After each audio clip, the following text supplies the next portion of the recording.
Uncensored exclusively. Oh God, this just came over the ticker and I wanted to talk about it. This is big. For the people listening right now, this isn't on the title, but we're going to get into it. Kanye West, he donates $150,000 to the family of the Chicago security guard killed by the cops. I'm going to read the story. Kanye West was deeply moved by the story of a Chicago security guard who was murdered by the cops after a sudden gunman and has stepped up big time to help his family. This is courtesy of TMZ. West heard the story of Jemel Roberson, who was gunned down by police after stopping a drunken man with a gun and wanted to do whatever he could to lessen the burden of his family. West donated $150,000 to Robertson's family Friday, more than doubling the goal originally placed on GoFundMe account for Robertson's family. Now, as reported, Robertson was working security at Manny Blues Room Bar Sunday around 4 a.m., where several drunk customers were ordered out. One of those customers returned to the bar a short time later with a gun and opened fire. Reports say Robertson returned fire, subdued the gunman, and held him at gunpoint until police arrived. But when the police officer got to the scene, he shot Robertson, killing him. Kanye has spent a lot of time in Chicago over the last few months and vowed he moved his Yeezy headquarters to his home city as well. Now, as for Robertson, reports say he was working extra shifts at the bar in order to have extra money to provide for his son for Christmas. His killing is still under investigation. Like I said, that is courtesy of TMZ that came through a couple minutes ago. Oh God, what's your thoughts on that, brother? I mean, first, we definitely did cover that, and you have to go to iTunes to hear us talk about that on the podcast, and I'm going to upload it on Uncensored Truth. But it's sickening. It's sickening. It makes me infuriated, and any kind of emotion, that you would have, hearing that type of story. As far as Kanye West, I'm glad that he did it. And a lot of these celebrities who, talk all that should be donating money to stuff like this just to make a point. Because when you have like people like cops and stuff, when they kill people and Zimmermans and all that, they get a lot of support from the people that ride with him. So he should be getting way more money than that. So salute to Kanye West. And I really want to see this police officer be prosecuted. That has to happen. It has to happen. You know what I mean? It has to happen. It's no excuse. There's no excuse for taking this man's life. I'm infuriated, man. I'm kind of at a loss of words. The conversation that we had, we can upload it. You know what I mean? But then we might not, because it kind of went there. It kind of went there. And YouTube, they funny with stuff like that. So exactly. And we know the game. That's why we have the podcast exclusively on all major online outlets, iTunes, Spotify, Google Play, everyone in the motherfucking building right now. Take out your phones, whether that be an iPhone or smartphone, whatever kind of phone you got, Android, whatever, and subscribe to the podcast, The Uncensored Truth, on your podcast channel, because we get it all the way in over there.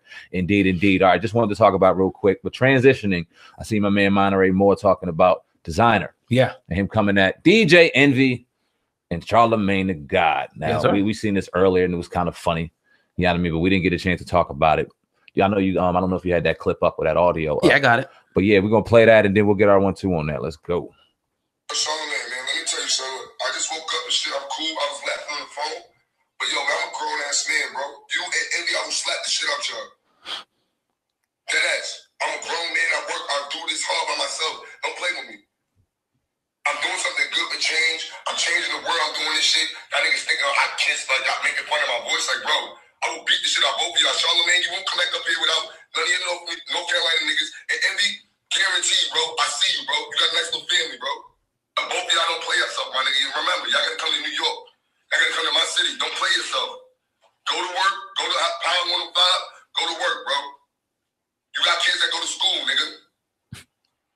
And look, man, still donate mental health, still donate to Power 105, still donate to them. You know what I'm saying? They're definitely doing something change. Angela E, it's love. Thank you for having a great conversation with me on the phone. You think I'm saying? Change. So yeah, obviously looked like that he pretty much came to a sense. This social media, yeah, man. You know what I mean? This social media thing, man, is it makes it dangerous, because a lot of times when people may feel a certain way and they jump on it, and once they throw it out, you got people like these different media outlets that are just waiting. And if it's up for a second, they put it up. He may have deleted it. He may not even meant it, but he put it out there, and now it's out there. And we see that they had a conversation. It looks like, hopefully they cleared things up. But he did kind of go pretty far, man. Got real emotional over that, man. Definitely. Kind of funny, man. Definitely got emotional.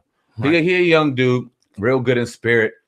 You know what I mean? It was nothing malicious, I think, but he got in his feelings. Mm-hmm. And like we said, you just can't worry about what everybody says. And it doesn't matter what they said. You didn't need to get on your social media and start talking about kids and shit, because then that's gonna make you look absolutely crazy. And you saying shit you don't mean. Yeah. So, you know what I mean? Just chalk that up for what it is. Joke on them back and keep it moving. That's the best you can do, young man. But just, I remember I had a meeting with designer back at where I used to work. And he was wild. He was everywhere. I think I was with him for about 3 hours and we didn't have one word said to each other because he was just constantly jumping the fuck around. Young boy, a lot of energy. You know what I mean? I think he just jumped off the wheel a little bit and got a little ahead of himself. Like I said, like you said, you can't get on your social media and just run your mouth, because as soon as you do it, they got it. And they're running with it. Yep. So hopefully he learned his lesson, on that one. It did make a good, headline for people and stories and whatnot that was posted everywhere. It was kind of funny when I heard it, though. You know what I mean? But definitely, man, you're tuned into the Uncensored Truth podcast with your brother, Oh God, and Sam. And tonight, everybody listening, do me a favor if you're listening live, or if you're going to listen later, hit the like button for me and make sure you go ahead and hit the share button as well. So yeah, man, it's the little recap, man, we talked about today. Meek Mill dropping his album, on 11/30, this month, highly anticipated. Also, 6ix9ine had a pretty dynamic interview on the Breakfast Club earlier. Go check that out, where he talked about everything from why he fired his team to, people stealing money from him and a whole bunch of things, really showed a different side, I think, to himself. And, designer coming at Charlemagne and Kanye West donating, $150,000 to the family of Jemel Roberson, who was slain by a police officer after doing his job. Sad story, man. That just pisses me off, dog. Yeah, it's insane, man.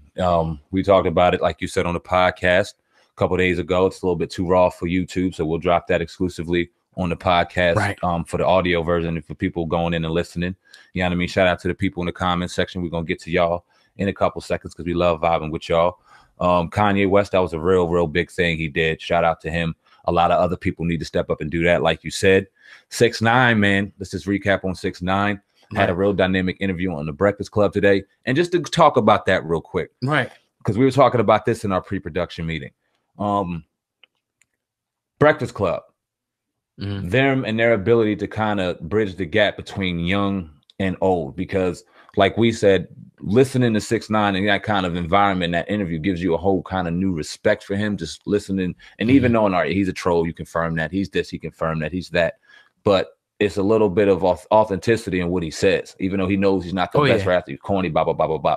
Things that you wouldn't normally get to see just watching him on a couple of a minute clip on IG, or watching a headline, or listening to a narrative, things you wouldn't get to see, compared to a Hot 97, who constantly seems like they're going under the radar. You know what I mean? When it comes to certain situations, when it comes to certain artists and things like that. Do you think this is why Hot 97 is losing terribly to Power 105 when it comes to ratings? They're just not adapting to the times. I think that's a hard statement to kind of say.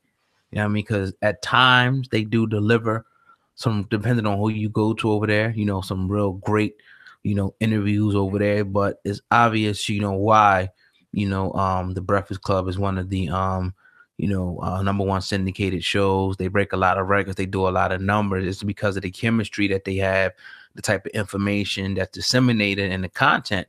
People love it. People love, the mix, the type of question that Charlemagne asks. It's just a perfect blend. Right. I mean, they make magic with that. So, somebody put Hot 95, Hot 97 is dead. They are definitely, I would say, even though they do have some great personalities over there on the radio, you can't take away from what they do. They are kind of dinosaurs when you got guys on the internet, you know what I mean, shooting to 1 million subscribers and more, and guys just ripping 100 million, 200, a billion views here, that just sitting in their home and competing with multi-million-dollar companies. There's no way that guys should be beating them. Right. You know what I mean? When they got the budget and the workers. So yeah, man, it's definitely a testament, and yeah, I think that is one of the reasons they have to, change some things up. That's just my opinion.